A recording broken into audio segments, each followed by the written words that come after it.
Yo, what is up, YouTube? It's your boy. All right, let me cut the crap because I don't even do intros like that.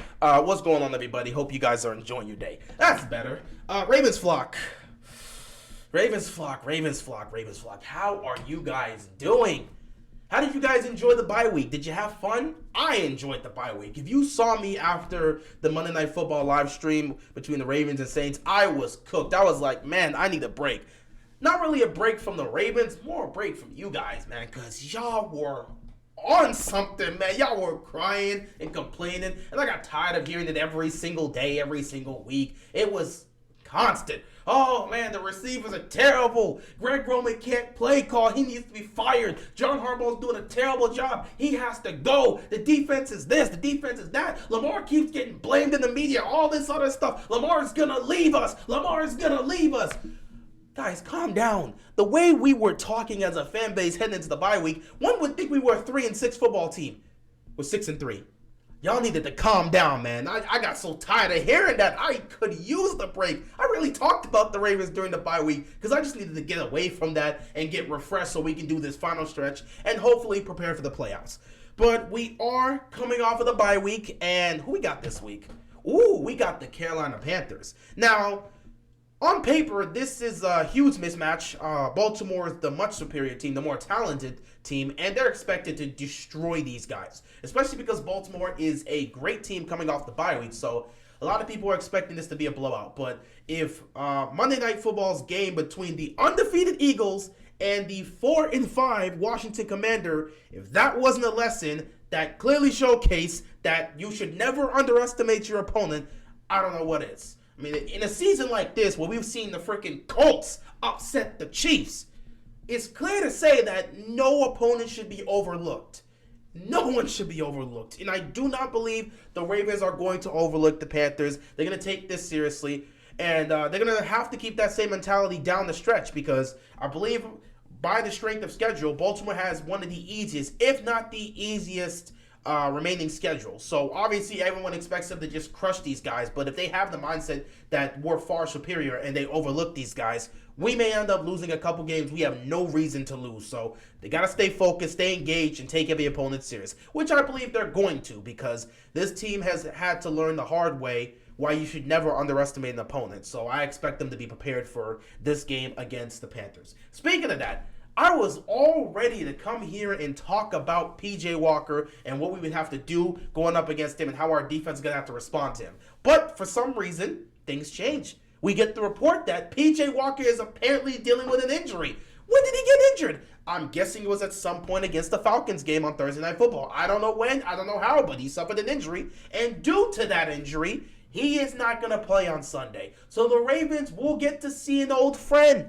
We will be going up against Baker Mayfield. Now, of course, the Ravens know about Baker Mayfield. The former Browns quarterback, we faced off against him many times over the last several years. We've had some great games against Baker. Everyone remembers the Monday Night Football game that was crazy. Lamar Jackson going into the locker room and coming back like freaking Stone Cold Steve Austin and just putting a smackdown on that Browns defense. We remember that. That was a crazy Monday Night Football game. Obviously, everyone remembers the game in 2018, both Lamar and Baker's rookie year, where that came down to the wire, and C.J. Mosley picked off Baker Mayfield on 4th down to seal the win, seal the division, and help us get to the playoffs for the first time in like 4 years. So we've had some nice battles with Baker Mayfield during his time in Cleveland. But he's no longer there, and we just keep on trucking. But we will be seeing him here now as a Carolina Panther. And, of course, his season hasn't exactly gone the way he had hoped. In fact, he was not playing well, and they ended up benching him and putting in P.J. Walker. And that was just how the situation was. Baker's not exactly in a good position right now in terms of how he's viewed by how he's viewed by the media or how he's viewed by the fans, because he used to be the quote-unquote franchise guy for the Browns, and now he's the backup for the Carolina Panthers. That was never part of the plan. But it don't matter about that right now because we will be playing up against him on Sunday. So, the Carolina Panthers are coming down to M&T Bank Stadium to take on the Baltimore Ravens. We are 6-3, looking to get to 7-3 and make sure that we continue to have a good hold on the AFC North. Now, this should be an interesting game. This is a game the Ravens are expected to win, but anything can happen. Now, we know how Baker plays, and Baker has lit us up. He has definitely lit us up in some of the matchups we've had against him. So the defense, they're used to playing against Baker. They understand what Baker is, and they have to be prepared. So this is a game that's going to be very interesting. Honestly, I think the main matchup is going to come down to Baker Mayfield versus the defense, because legitimately in the past Baker has cooked our defense at times, and it's just like we've won those games. Like, don't get me wrong, we've won those games. He's 3-5 against the Ravens for a reason, but even in the losses, those games came really close because the defense was just not playing well. For some reason, Baker was just getting plays down the field against our secondary, and it was crazy to see. Hell, Marlon Humphrey was talking about that today. So we know what Baker brings to the table. That is something we have to prepare for, and that's going to be probably the key matchup here, because I expect the Ravens, specifically Lamar Jackson and the Ravens offense, I expect them to do fairly well. In fact, I expect him to do really well against that Panthers defense. We saw Joe Mixon take on that Panthers defense, and he torched them. So the Bengals ran all over the Panthers defense, and they're not a good run defense team at all. So now you're having Baltimore take on this team that's not good at stopping the run. Obviously, you expect a team like us to be able to run highly effectively against that type of defense. So I expect to see a lot of running. Don't know how much we're going to get in the pass game, especially because we do have an interesting look here in terms of how our receiving core is going to look. Mark Andrews, our number one weapon, our elite tight end, top 2 tight end, whatever you want to say. Mark Andrews is still on the injury report. He was limited in practice today. Obviously, he was dealing with the shoulder and the ankle injury, and we had the bye week to give him that time to rest. But coming off of the bye week, he had his practice today. He was limited. They're going to slowly manage it. I have no idea what state that shoulder or that ankle is in right now, so we're just hoping for the best. But he was limited at practice. Same thing for Armour Davis, who is dealing with a hip injury, and the same for Gus Edwards, who is dealing with a hamstring injury. Obviously, he suffered that against the Buccaneers, so he was limited as well, and they're just taking it slowly. But I do expect to see Gus Edwards play. There's a good possibility Mark Andrews does play, but if he doesn't, we'll have to roll with whatever we have out there.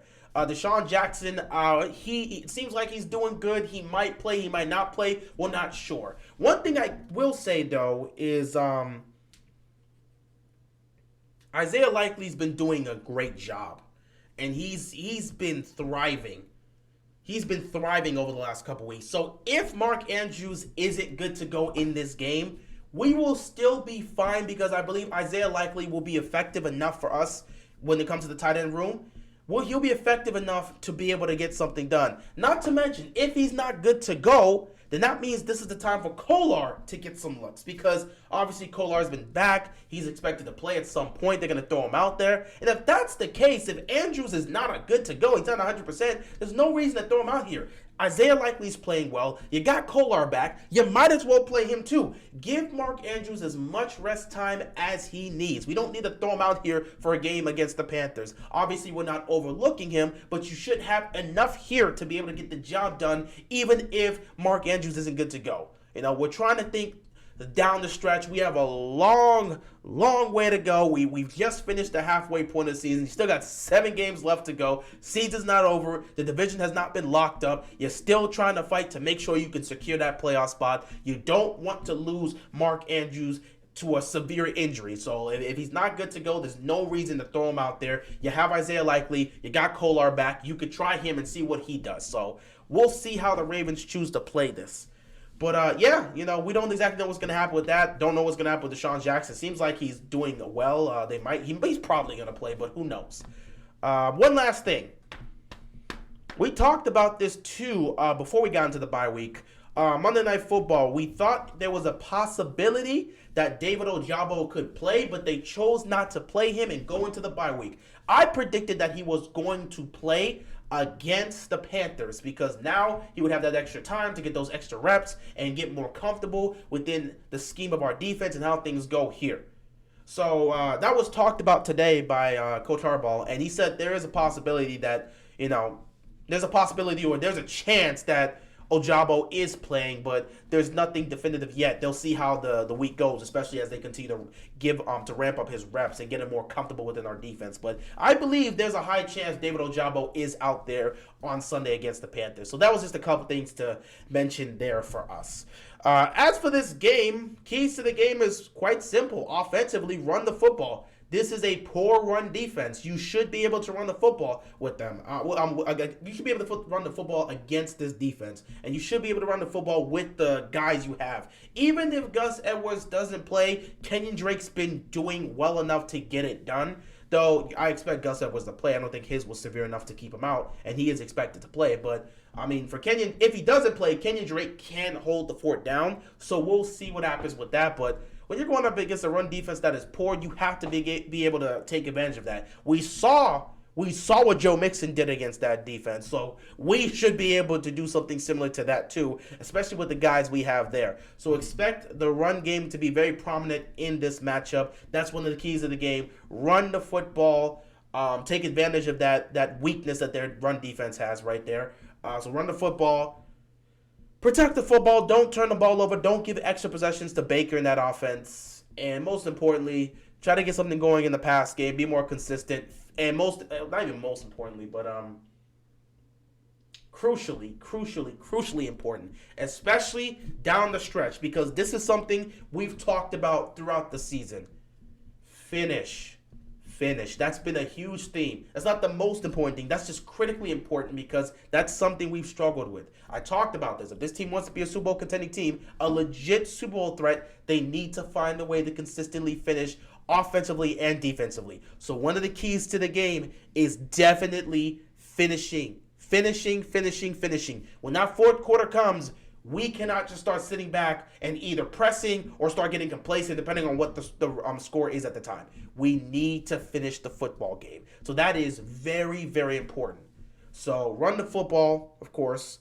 Protect the football. Try to get something going in the pass game.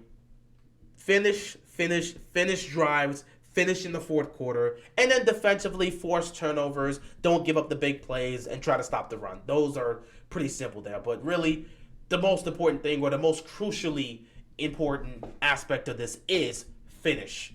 If there's anything you can take away for the keys of the game, finish. This is the time to show you guys can be consistent. Obviously, we're on a 3-game winning streak. You want to extend that to 4. If you want to prove yourselves, you have to finish these football games. So finish.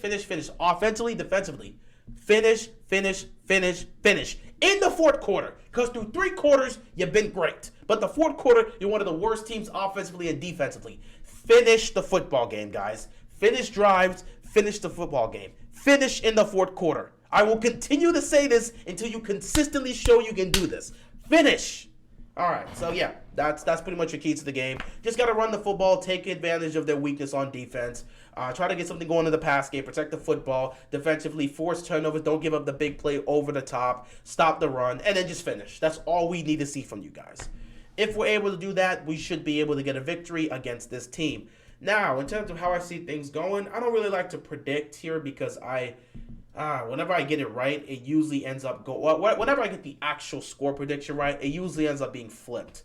It happens against the Chiefs. I said we would win that game 27-24. We lost 27-24. This was back in 2018. That was my first year actually recording. That was a very interesting time in my life. But 27-24. I was correct with the prediction. I was wrong with who got the win. And then against the Bills, I said we'd win by 3. I think I said 23-20 or 24-21. I was correct with the prediction. I was wrong with the prediction because we lost by 3. I said we win by 3. We lost by 3. So I hate when I give score predictions because it usually backfires on me. But for this one, I expect the Ravens to win this game by 10 points. I don't think they're going to massively blow out the Panthers. The Panthers do have some pride, and they're also fighting right now because the NFC South is still technically wide open. The Bucs are starting to get it together, but the Panthers are still in it for the division. Anybody can win the NFC South. It is not a great division right now, and the Panthers are in it. So they're trying to make somewhat of a playoff push. I don't think they're going to be a team that's just going to lie down and get destroyed by this Ravens squad. So I expect them to show some life. I expect them to fight back. And with Baker, you know he's going to try and do everything he can to get his team to win. So I'm going to say the Ravens win by 10. I'll say we win 30 to 20 or 31 to 21. Let's go with 31 to 21. I'll say 31 to 21. Ravens get the win. We advance to 7-3, and we continue to hold on to first place in the AFC North. Lamar Jackson's probably gonna have a couple touchdowns. The defense may get at least one turnover. I'm thinking they're gonna get a pick on Baker. They will definitely get a pick on Baker. Maybe a strip fumble. We'll see. But yeah, I believe both sides are gonna show up. They're going to put some points up. They're going to compete. But I think Baltimore's going to come away with a 10-point victory. We'll advance to 7-3. And then we'll just continue forward with our season. Anyway, that's pretty much all I got to say about this. There's not much to talk about. You're going up against the Panthers. You're expected to win this. So just go out there and do your job. Don't underestimate them. But really, just go out there and do your job. If you go out there and do your job and play the way you're supposed to, you're going to win the football game. So we'll see what happens. Anyway, that's all I've got to say. And I'm out of here, man. Peace.